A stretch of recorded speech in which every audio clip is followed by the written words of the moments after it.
Hi guys, Miss Shouter here. Today we're going to read Juneteenth Jamboree by Carole Boston Weatherford, illustrated by Yvonne Buchanan.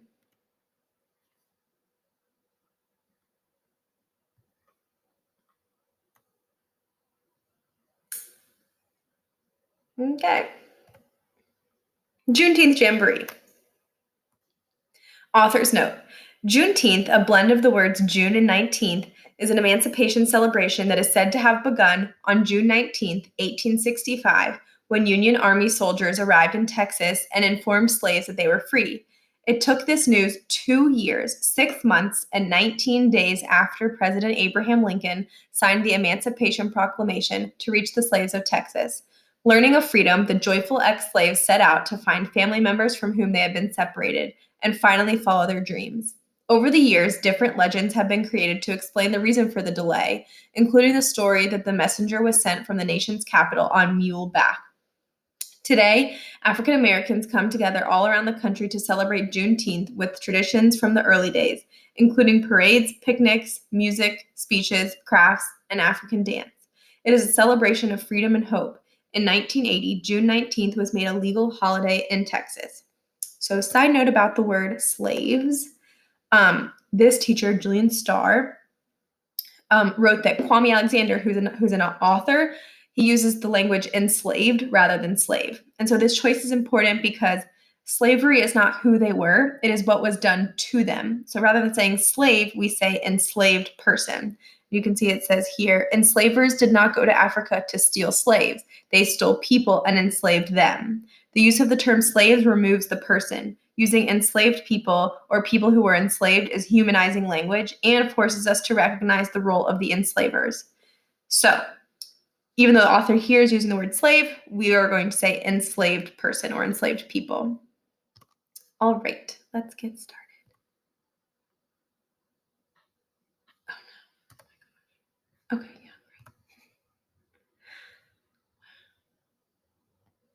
So we see the characters here. I wonder what she's thinking about. It was a fine day for daydreaming. Breathing in aromas of apple cobbler and tater pie, Cassandra gazed out her bedroom window. Her brother Kufi was in the backyard swinging. Her mind drifted to the city and the friends she left behind. She liked her new house and her new school was okay, but what would summer here in Texas hold? This was her parents' hometown, but it didn't feel like home yet to Cassandra. Come lend me a hand, her mother called. Cassandra raced into the kitchen, then stopped in her tracks. Dishes lined the countertop. From the looks of the place, her parents had big plans. What's going on? It's a surprise, replied her mother. Cassandra thought for a moment. It wasn't anyone's birthday. What kind of surprise? She asked. A Texas tradition, said her father as he bent down to kiss the top of her head. You'll see. Cassandra helped make red velvet cake while her father fried chicken. Her dad was whistling, and every once in a while he danced over to where her mother was working and twirled her around as if they were dancing at a fancy party. Cassandra loved surprises, and she was usually pretty good at guessing them, but this one had her stumped. She was so deep in thought that she jumped when the doorbell rang. See who it is, Cassie, her mother said.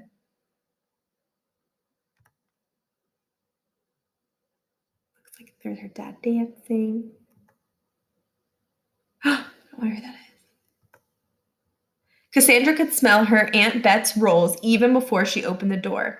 Texas didn't feel like home yet, but at least it meant that they were closer to family, especially her favorite aunt.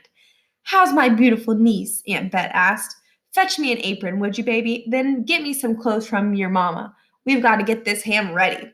Cassandra decided to see if her aunt would give her any clues about what kind of surprise was brewing. Are we having company? She whispered. Aunt Bet winked at Cassandra's mother and just kept on humming and glazing the ham with honey. Come on, child, you can help with this part. Cassandra carefully stuck cloves into the ham and placed pineapple rings on it. My, that looks pretty, Aunt Bet sighed as she slid the ham in the oven. Kufi and Dad busily snapped string beans while Mama began packing a picnic basket.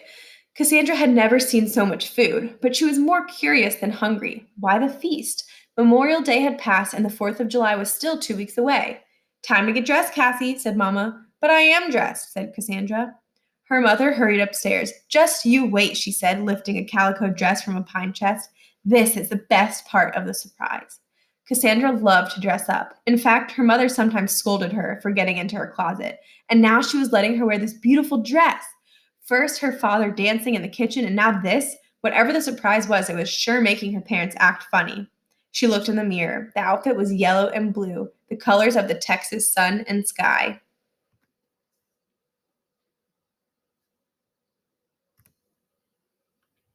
My grandma made this costume for me when I was your age and surprised me with it on this same day. Costume, thought Cassandra. It's not Halloween. June bugs are jumping and the leaves are all green. Dad honked the horn. Everyone piled into the car. Cassandra sat next to Koofy on the back seat, holding a cake plate and shooing her little brother's fingers away from the frosting. The car smelled just like the kitchen. All the surprise business was making her hungry. Within minutes, they arrived downtown. They parked at the church and left the food in the fellowship hall. Then they walked to the square. It seemed like the whole town was there. Some girls from Cassandra's school walked arm in arm in their long skirts and pinafores. Her parents pointed to a banner that flapped in the breeze. Juneteenth, giggled Cassandra. What kind of word is that? Why, that's the surprise, honey, said Aunt Bet. It means June 19th, Dad explained. That's when Texas slaves heard they'd been freed.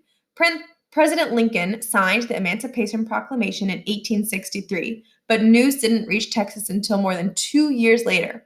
Nobody really knows for sure what took so long, but you'd better believe folks rejoiced when they finally found out. Juneteenth Jamboree. Imagine, sighed Mama. Cassandra tried to picture what it was like for people to hear such news. I bet they sang and danced and had a barbecue, she exclaimed. Fiddlers began to play. Cassandra clapped. Aunt Bet slapped her hip. I want to see the ducks, Koofy begged. He and Dad walked to the pond. At a picnic table, Cassandra learned how to make a corn husk doll. I'll call her Lizzie, she declared. A girl in a pink pinafore leaned over to look at the doll. Lizzie's my name too, she said, smiling. As Cassandra introduced herself, Lizzie's mother called her from another picnic table. I've got to go, Lizzie said, but I'll see you later. Cassandra hoped so. A Texas summer might not seem so long with a new friend. Looks like this is a corn husk doll. There's her new friend.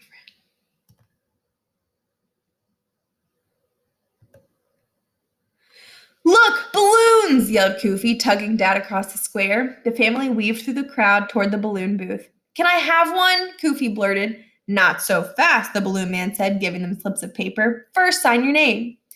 But there's already writing on it, said Cassandra. Forever free, she read aloud. Use the other side, said the man. He slid Cassandra's paper into a balloon, then blew it up while she helped Koofy write his name. Hold on to it now, he urged, winking. Under a shade tree, women showed off baskets and brightly colored patchwork quilts they'd made with their own hands. On stage, masked dancers whirled grass skirts to African drum beats. Lizzie ran over and invited Cassandra to promenade around the square with the other girls in costume after dinner. Cassandra's parents were greeted by old friends they hadn't seen in years.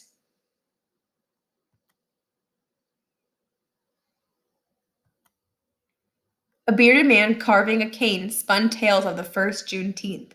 Some folks say the messenger took 2 years to reach these parts because his mule was slow. Others say slave owners wanted to harvest one more cotton crop, so they kept the news from their slaves. Me? I don't know whether to blame the mule, the messenger, or the master. One thing is sure, though. Freedom was a long time coming, but it was mighty sweet. Cassandra heard her father whisper,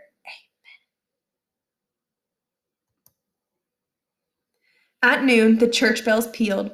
The high school band marched down the street. A man on stilts towered over the crowd.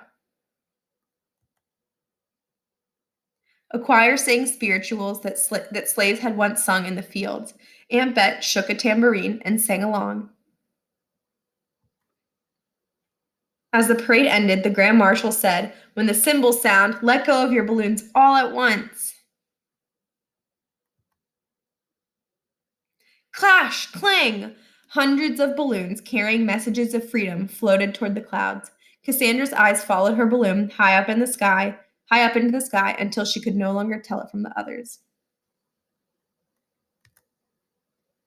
She imagined slave families celebrating their newfound freedom, jumping, shouting, laughing, and crying, their spirits taking wing like birds released from cages.